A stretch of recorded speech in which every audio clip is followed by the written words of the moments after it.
OPS உடன் சந்திப்பா என்ற கேள்விக்கு உண்மையை உடைத்து பேசியிருக்காரு செங்கோட்டையன் அவர்கள்.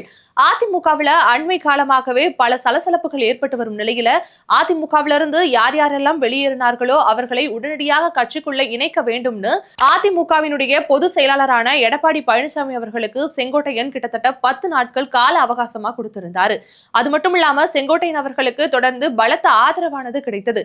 இந்த நிலையில தான் கோவப்பட்ட எடப்பாடியார் செங்கோட்டையன் எந்தெந்த பதவிகளில் எல்லாம் வகித்து வந்தாரோ அந்த பதவிகள்ல இருந்து உடனடியா அவரை விலக்கி இருந்தாரு. இதையடுத்துதான் செங்கோட்டையன் அவர்கள் டெல்லிக்கு சென்று அமித்ஷா அவர்களை சந்தித்து வந்தாரு. தொடர்ந்து அடுத்தடுத்து செங்கோட்டையன் யார் யாரை சந்திக்கிறாரு அப்படிங்கறதே மீடியாவினுடைய தொடர் தேடலாகவே இருந்து வந்தது.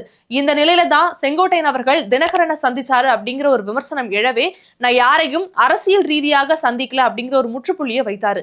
இந்த விமர்சனம் பேசி முடியறதுக்குள்ளேயே இப்போ ஓபிஎஸ் அவர்களை செங்கோட்டையன் சந்திச்சாரு அப்படிங்கிற ஒரு விமர்சனம் எழுந்திருக்கு.